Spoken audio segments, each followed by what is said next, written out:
We're here because free speech is under attack. We're here because people are being convinced that socialism works.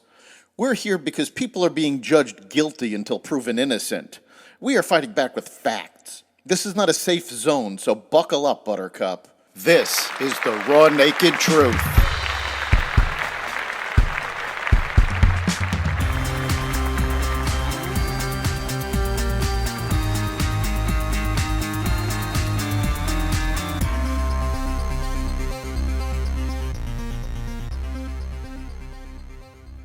Drone attacks, TikTok testimony, money matters, and more. Welcome to the Raw Naked Truth. I'm your host, Eric Lupkin, and here's the news you need to know. The U.S. military carried out several precision airstrikes in Syria on Thursday, reportedly killing 8 Iranians in retaliation for a drone strike Iranian forces conducted earlier in the day on a coalition base that killed 1 American. The Defense Department said Iran's Islamic Revolutionary Guards Corps crashed a UAV into a building near Hasakhan in northeast Syria at approximately 1:38 p.m. local time, leaving 1 U.S. contractor dead.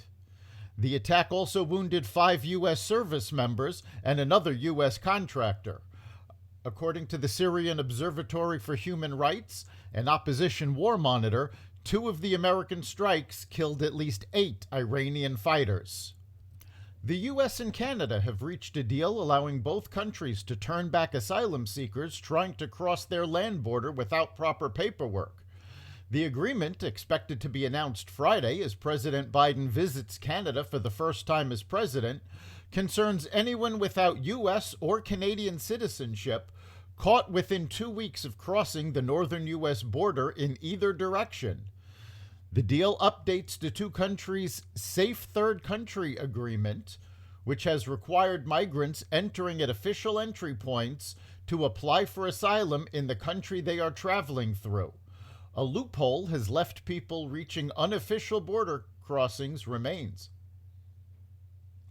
World Athletics, the governing body of track and field, announced Thursday it was banning transgender women from competing as females in international competitions.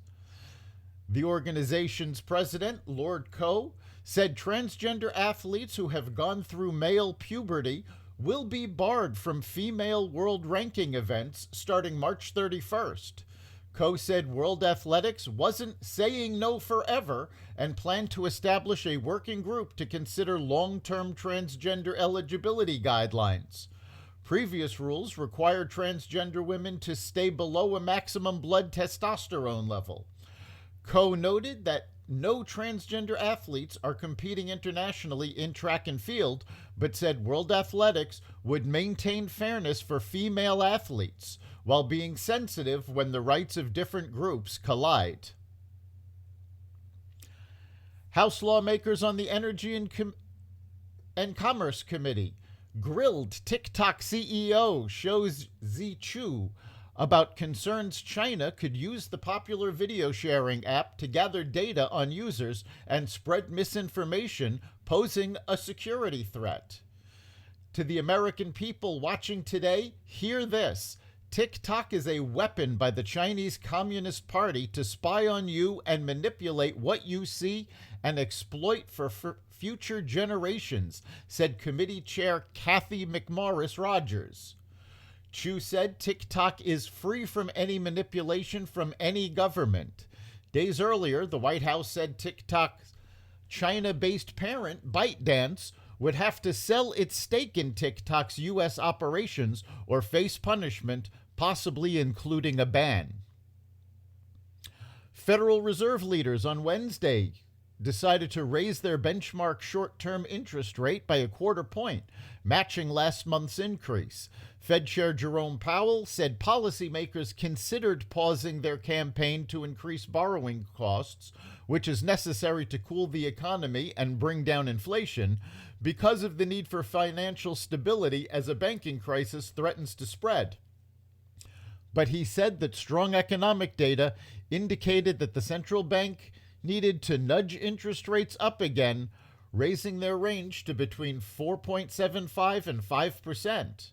In their first update since December, Fed officials said they anticipated raising rates to 5.1% by the end of 2023, before dropping them to 4.3% in 2024.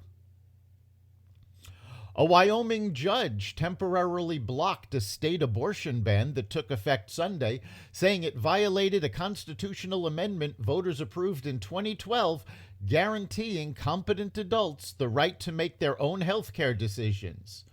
Teton County District Court Judge Melissa Owens' decision halts the ban while she considers a lawsuit challenging it.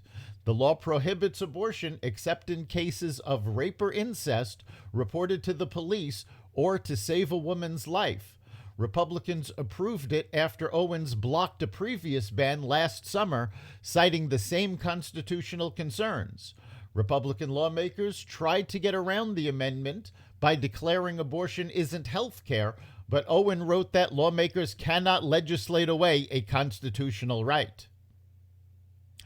The Securities and Exchange Commission charged several celebrities, including actress Lindsay Lohan, recording artist Lil Yachty, and internet personality Jake Paul, with promoting cryptocurrency investments to their social media followers without disclosing that they were paid to do it.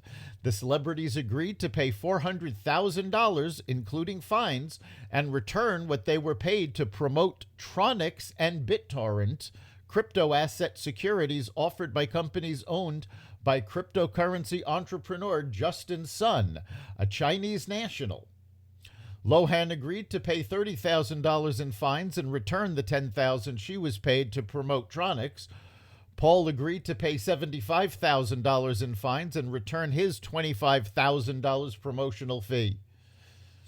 The SEC is also suing Sun. That's the Raw Naked Truth.